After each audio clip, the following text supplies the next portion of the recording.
Here we go again. Hold on. Bow, rec mode on. Here we go again, man. Here we go again. That come from Portrait. I like that song. Nice old blend or whatever kind of swing they had going on. And a little bit of rap. I think the song early 90s or something like that. Portrait. Here we go again. Dope one. I'm gonna start bringing in my podcast like that instead of saying I'm back. Here we go again. It's Sunday, man. It's Sunday. I seen a little bit of Detroit Lions take a L. I think Houston took a L. What's the name of their quarterback? C.J. Stroud took a concussion. CTE protocol, concussion protocol, kept him out of the game. I think they lost by like a couple points, a field goal or something like that. Woo-wee. Woo-wee. I got a good topic today, y'all. A good topic. Yeah, good topic. Don't be so cold-hearted.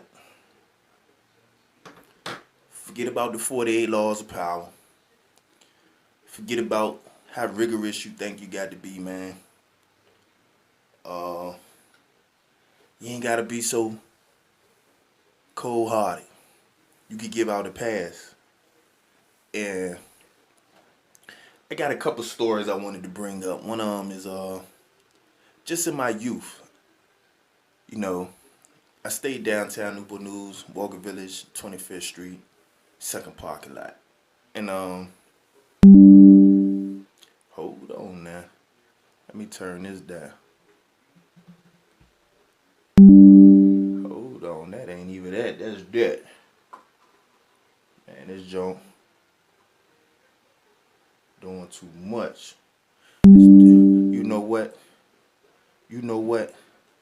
About to turn all these notifications off. You know what? And they ain't even on. What's going on? It's that computer doing too much. Hooked up to my phone. Matter of fact, I want to turn the Bluetooth off. Nah, because then I ain't going to be able to control the lights. You better stop acting a fool now.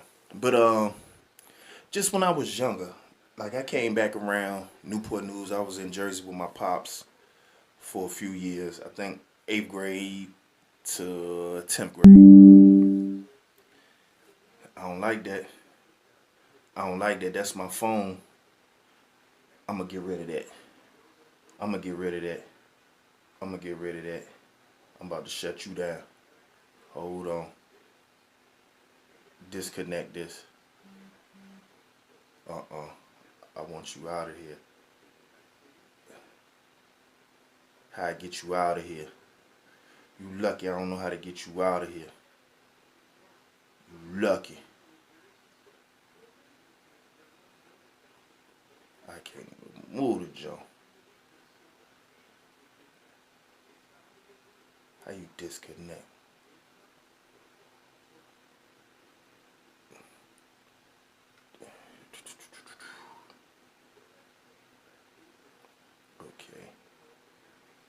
Okay. Think I got some. Get up out of here. I got some.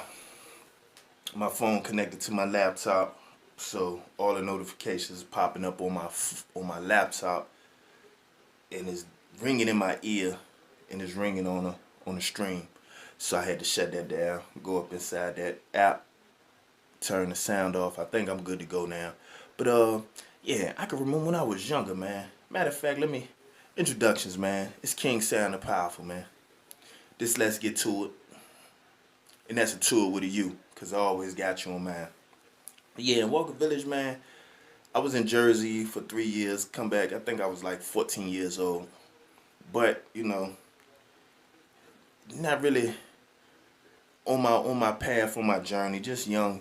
But I used to see a lot of dudes, younger brothers, you know, they try to tag along, hang with their older. These was like, not no couple years, like maybe 5, sometimes 7, 8 years, you know, our junior.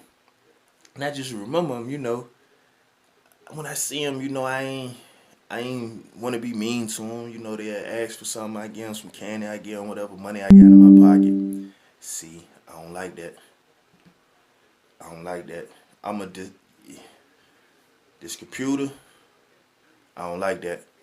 It keep blinging on me. I'm gonna keep this short because I'm gonna get to the bottom of that in a second. But when I used to see these little kids and stuff, man, I just, I felt the affinity towards them. We all from Walker Village, so I see them play football with them, and I used to try to connect with them. Just who I was, nothing involved with it. But I remember, I wound up doing a stretch, uh, 8 years, 10 months, and I came home. I got locked up when I was 17. I had just turned 17, like maybe it was less than a week after my birthday that I wound up getting incarcerated. But these young kids, when I came home after about 9 years, they grown now. They 19, some of them 21, and I'm trying to figure it out. And a lot of them still remember me from, me not being cold-hearted to them, me being nice, me, trying to make a connection with them. And all my life, that's the type of person I am. I try, you know, I try not to rub people the wrong way. I'm quite sure I do, but I try not to. I try not to get on your bad side. I try not to do no extras. If I see something, you know, you being violated, I might step in and try to save you if I can. That's just me. That's what's on my heart. People done did it for me before. I remember I was younger. Friends that I had interceded for me and stopped me from getting the worst treatment. Stop their friends from blindsiding me or backdooring me or whatever you want to call it, sneaking me. And I just felt like, why not be good to like if the situation demands you have to, step up to a challenge, okay, but you ain't gotta be, on edge at all times. It's some like you could be vulnerable, man. There's nothing wrong with it. I think sometimes people get too caught up and they don't want to be vulnerable. They want everybody to see them in a certain light. And I get it. Sometimes you gotta do that, but sometimes you don't. Sometimes you can be open. But, I was just thinking about it, man. Like, man, that's it helped me. And I just wanted to pass that on. Like sometimes you ain't gotta be as hard on somebody that's not, you. You can see somebody going through struggle and strife and you ain't gotta be super critical on. Like you can extend some sort of compassion, for lack of better words. Like you could be empathetic, sympathetic. You could do that. Some people choose not to, but you could do that. And it's just, my life been filled with people giving me passes. I done gave a lot of passes out, but people done gave me a lot of passes as well, and I respect that. So sometimes something in me, my conscience be speaking for me, like, don't do this, don't do that, don't do this. And some people, I think they disregard that, and you can't. Sometimes you see somebody struggling, going through it, you can't pile on, man. Sometimes your voice is the only voice they got. Sometimes your compassion, your generosity may be the only generosity that person receives. So, I just wanted to drop that on y'all, man. Keep it pushing. I seen some in the screaming down the internet today. I think Big U son got killed. And I think what's his name? Bezu, THF Bezu got killed over the Halloween. I think between Halloween and over the weekend. And it's like, man, you never know which direction life gonna go in sometimes, man. Sometimes you'll be thinking like, not me, but the unexpected. Expect the unexpected, because it does happen. And a lot of times I like to spread a little bit of extra love, extra compassion, not just to save myself, because I know I would need it. I would need it. Like I would hope somebody would do it for me, be more compassionate towards me. So I'm just gonna put that out there. I got a story for y'all. You got a little bit of compassion in there. A little bit of compassion and empathy in there. Alright. This story, I was in Southampton, the Big South, and Southampton got like a boot camp program. It's a correctional facility. For some of y'all don't know, Cape Brown, Virginia. I think Nat Turner, the Turner, what was it? Oh man, I forgot them people named the Griswolds. I think some of they ancestors, was in that melee, in that uprising, that Nat Turner, reportedly some of the people they killed, they was Griswolds. And they was actually at the institution working in there, and there was some Turners. I didn't know what happened. I've heard of the story, but I didn't know. But when I get there, that was the home of where all that happened, on those plantations. And when I was at Southampton, it's like barrack style institutions. Like you got C1, C2, C3, R1, and I think R2. It was 5 buildings. And it looked like a barracks to me. And one day I was looking it up in an encyclopedia, and it had, plantations up there. And it was the Southampton plantations. The Southampton institution, the correctional center, is actually an old plantation that they had slaves at. The actual plantation where people worked the land, whatever it was. It may have been cotton, it may have been tobacco, but this where the actual slaves were, and we were housed there. And like it had when I learned that, it had an effect on me, man. It gripped me to think, man, look where I done wind up at. Look what, me not being, purposeful in my life, me not having a direction and being locked in. I'm sitting here at a place that, I detest. Not just for, it being a jail, but man, this is a plantation. I'm here. I felt crazy. But that's where I was at. That's where this story take place. Anyway, I'm in a hole. I was in a hole for a long period of time. They call it administrative segregation. I was in a hole, and I let this guy hold my Walkman. This guy from Petersburg, I can't even think of his name right now. I let him hold my Walkman, trying to extend grace, be kind to him. I know he ain't had nothing to listen to. He was like, man, come on, man. I said, okay, yeah. I ain't think nothing is a Walkman. It cost what, $20, $30 at the time. I don't even remember how much it cost. May have been more. But, I felt compassion towards him. So I let the guy hold my Walkman. And I think he had it for a couple of days. Now I'm starting to miss my songs now. I'm like, all right now, bro, send that joint back. And he was like, man, I let such and such hold it. And it was a white guy that do tattoos. So I'm like, what? Oh no, he sold me the Walkman. And I'm like, how he sell you? Like, that's my Walkman. You see my name? Because when you in those type of situations, especially back then in the Department of Correction, in personal property, they solder your name and your state ID number into it. So just in case you lose it, they can return it. If they put it in property, you can get it back. But that's what wind up happening, man. I'm like, man, you knew it was mine. You seen my name on it. You know I'm on yours. How he said, he was like, man, I ain't know nothing. I said, you know what? And we in a hole. I really can't get to him unless I pull out a magic trick. But man, I was just, I was fuming. I was mad.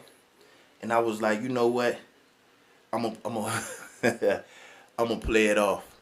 I was like, man, you know what? That joint was ragged anyway. I'm gonna give me a new one. So we go out to the rec yard, and they let us get recreation in like kennel type cages, like dog kennels almost, just like one walkway. So they usually put 2 people inside the cage together. So, I get out there first. I get the second one, because I don't want to get the first one. I want to get the second one. Cause then you ain't the first person that people see when they get out there.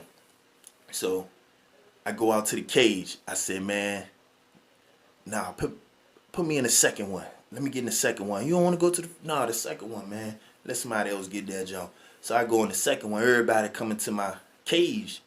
I'm like, nah, you don't want to come in here today, man. I'm trying to do. Oh, man, you can't be in there by yourself. That's what the correction officers were telling me. I like, man, I'm gonna let somebody in, man. Let me relax for a little while. So I see the tattoo guy, the one that turned my Walkman into a tattoo gun. He took the motor out of it, and I was like, man, I already done pieced it out with him. You alright? So we get in there, and all the cages full up, except mine. So I act like I ain't bothered. He get to the, they uncuff him. I ain't do him dirty. I let him uncuff him. So while he in there, he looking at me. I know he nervous. I'm like, man, you brave for coming in here. And at the time, I was like 18 years old, if I ain't mistaken. He was probably 30. And he looking at me like, yeah, like what? I'm like, man, that was the only Walkman I got. Can you like meet me halfway? Like, what's up? Like, give me what's left of it. Oh man, this excuse and that. And the way he was talking, he had like his chest was poked out. So I was like, man, you don't see no wrong in it because you weren't harmed, you weren't violated. You thought you was getting over. But nah, I was violated. That's mine. If you look at the Walkman case, it clearly got my name. I'm S. Martin. That's me. You're like, well, I don't know what to tell you. And I said, well, if we going in this line, we might as well, dance right quick. So they're like, what you saying? You ain't saying nothing? You ain't saying nothing, youngin'? And I was like, ooh, wait. This white guy, I said, he's real spicy. He real spicy. I don't even know nothing about him to, gauge the work he put in. But really, I'd rather I didn't. Because, I don't want to have no, fear in me stepping into a situation. I don't even want to be hearing about your past. So I said, man, you know what? All right, let's get it in. Because I ain't want to sneak him. I just wanted, I wanted my Walkman. I wanted my Walkman or what was left of it because, I wasn't getting no money in there. My peoples weren't sending me no money. Everything I had, I done saved and like whatever trustee or kitchen job I got, I ain't even going to be doing that too long before I done got in trouble in the system. So, that meant a lot to me. So I'm in there, we tangling. And, he can't fight too good, but he sure can take a punch. I'm hitting him. I'm winding up, hitting him, he just, got his head ducked down, flailing his arms like windmill style. And I'm like, ooh, wait, his head hurting my hand. I might break my hand hitting on this dude's head. So I'm like, I'm giving it all the torque I got. Yaka, I got nice size. I'm about 190, 6'4", 6'5", 190 at the time.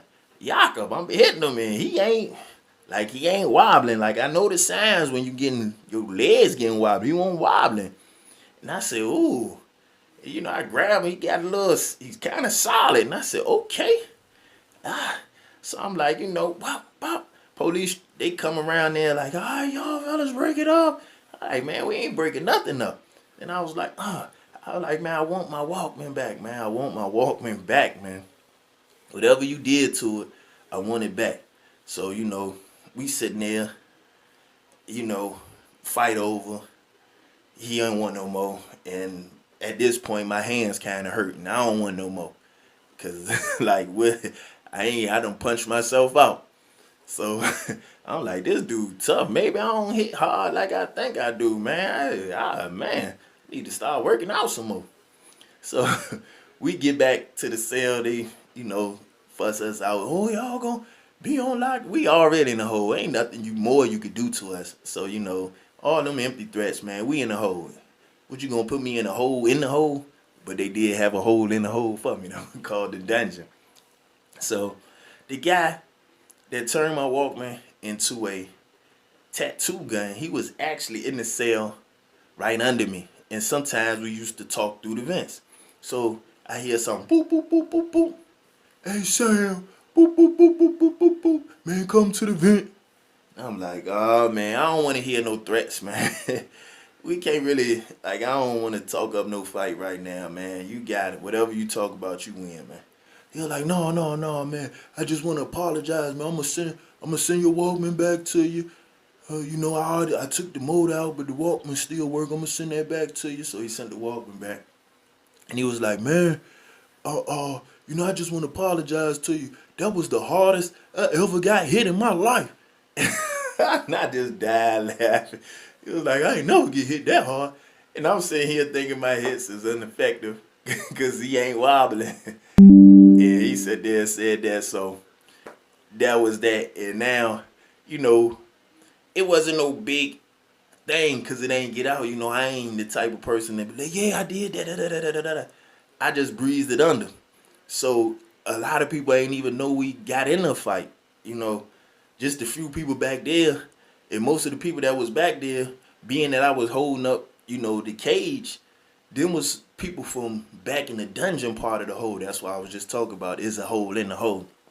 So they, once they get back there, they close the door. So they really can't get word out to the rest of the, population or the rest of the hole. So people ain't even really know we got in a fight. And then he came and pieced it out, talked it out with me, gave me my Walkman back. And, he just, ain't nobody sitting there talking about, I got beat up. So he won't say nothing, I won't say nothing.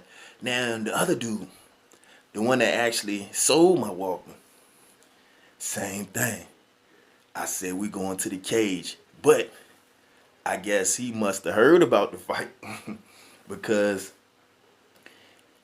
I get out to the cage thinking I'm going to get out there first. He already in one.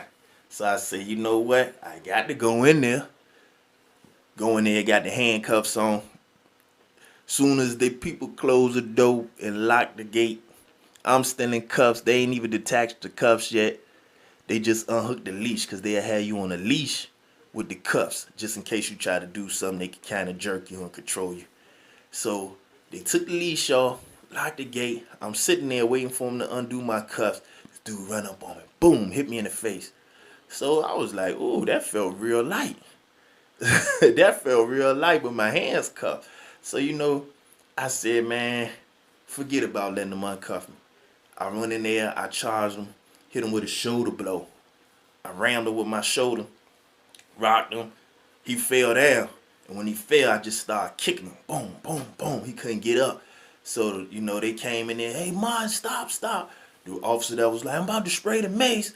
So I was like, you're going to have to do that. I got the cuffs on. Ain't no way I'm stopping now. Not now. I ain't even got no hands. I was like, man, y'all, you gonna have to spray. So he was like, stop. I'm still kicking, doing everything I can with my feet. I was decent with my feet though. Doing everything I can with my feet. And they sprayed us. They got a direct hit on him because he was facing them. They was hitting my back, but it was still, choking me out and stuff because they had the, I think it was it wasn't the pepper spray, it was the chemical mace. It was the chemical mace. And that stuff, even if it don't get directly on you, boy, it get to you, it work you. So, they broke that up.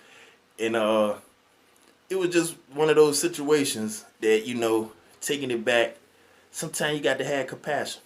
Because I could have did worse. But, I wasn't really all that mad. I just wanted to set a precedent. And, I ain't had no extras for you to be taking. And in that situation, I could have OD'd on them. I could have carried that a little bit further because I had the upper hand. But I didn't. I just wanted my justice. So, I just shared that story with you. Sometimes you can't OD. Don't OD.